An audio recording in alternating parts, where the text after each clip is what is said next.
Bismillah Rahman Rahim. Assalamu alaikum wa rahmatullahi wa barakatuh. Dear viewers, today I'm with a new topic for class 8th, and the topic is consequences of deforestation. As you know, we know that deforestation simply means the clearing of the forests at a large scale and using the forest land for other purposes. For example, when forests are cut down, or we can say are destructed at a large scale, and then forest land is used for the cultivation, that is procuring the forest land for cultivation, and it also becomes the cause of deforestation. People, due to the overpopulation, due to the growth in population, rapid growth in population, there is scarcity of food, and जो लोग हैं वो जंगलों का सफाया करते हैं ताकि वहाँ पे मतलब कल्टीवेशन करें. यूजुअली हम वहाँ पे जो है पाम ऑयल की कल्टीवेशन हो जाती है या एग्रीकल्चरल क्रॉप्स जो है उनकी कल्टीवेशन हो जाती है. बट और भी बहुत सारे कॉजेज है जो which lead to deforestation, but ultimately जो डिफॉरेस्ट्रेशन के जो कॉन्सिक्वेंसेस है और we can say effects, they are very disastrous. For example, one of the biggest consequences of the deforestation is that it leads to the loss of biodiversity. First, loss of biodiversity.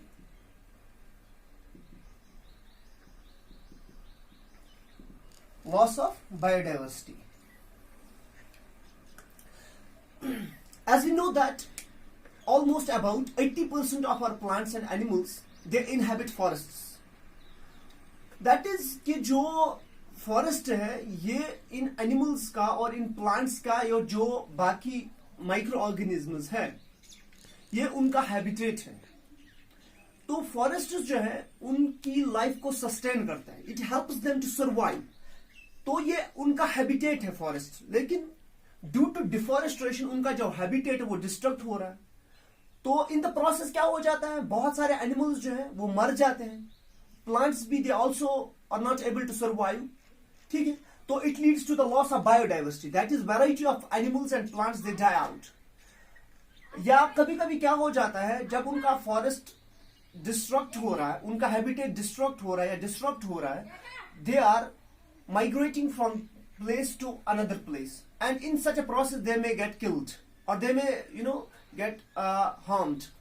So one of the causes is that we lost our biodiversity, and it also results on the same patterns. It leads to the ecological imbalance in the nature. ठीक है. One more impact of deforestation is that there is increase in the pollution level and rise in the temperature. That is, temperature increases and there are increase in the levels of pollution on the earth.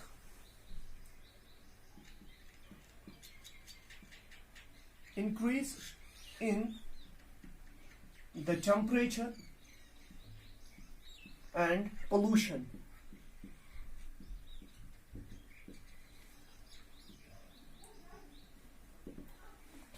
We know that plants and plants, we can say the forests, they help us to regulate the environmental conditions.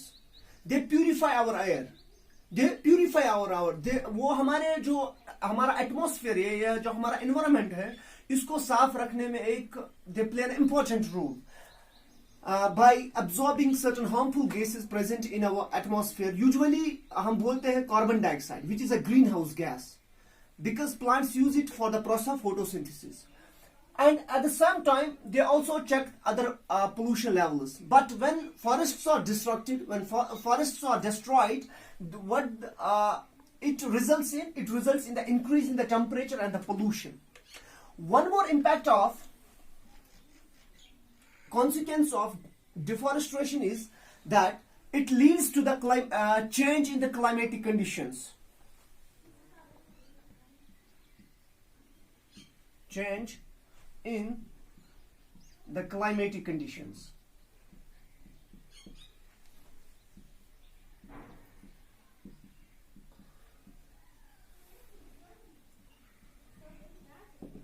जैसे कि ऊपर बोला कि जो plants है या हम बोल सकते हैं कि फॉरेस्ट्स है वो हमारे अर्थ का टेम्परेचर मेंटेन करने में एक अहम रोल अदा करते हैं। तो क्या हो जाता है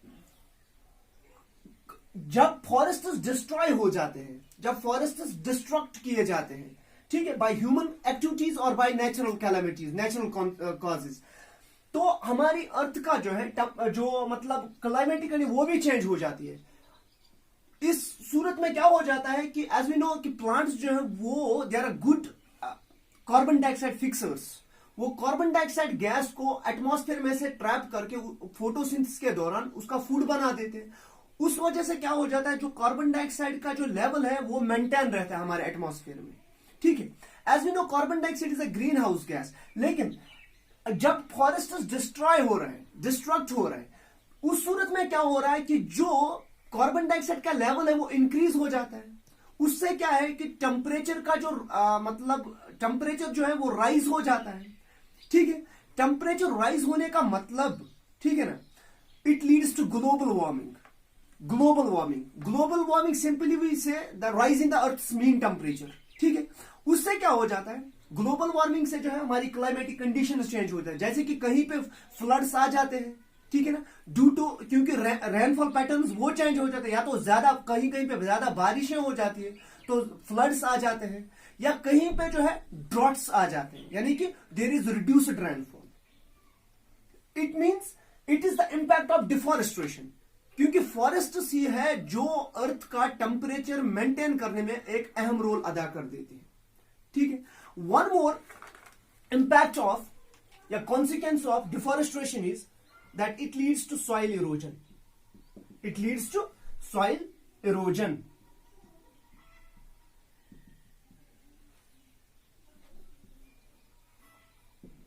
Soil erosion.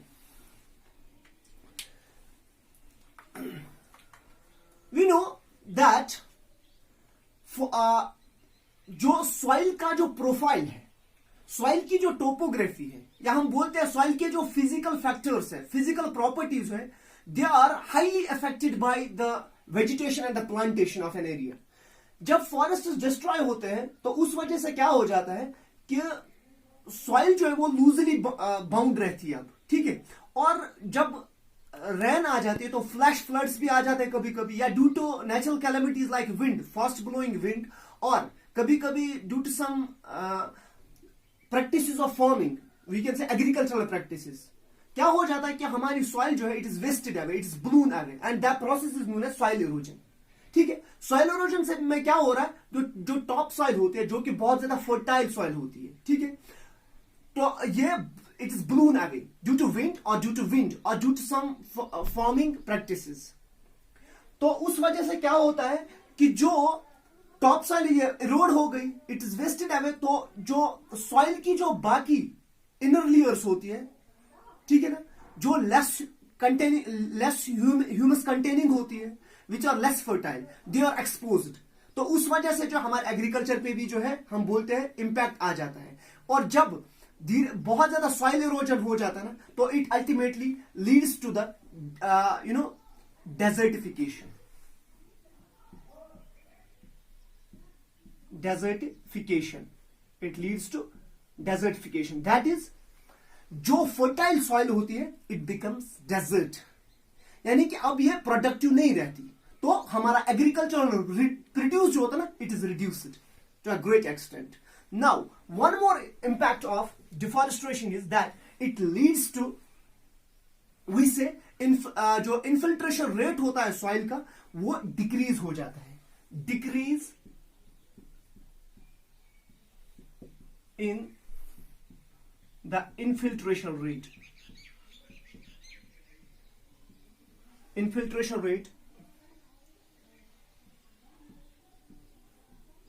of soil।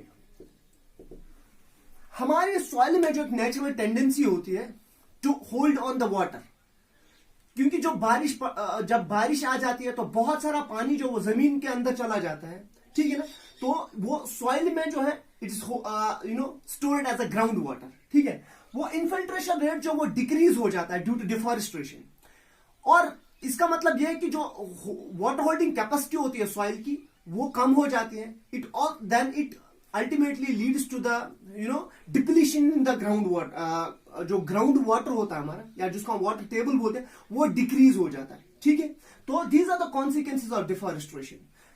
So what we need is to we have to check deforestation. इंशाल्लाह जो बाकी टॉपिक्स है रिगार्डिंग डिफॉरेस्टेशन वो हम आगे जाके डिस्कस और भी करेंगे. Till then, good bye.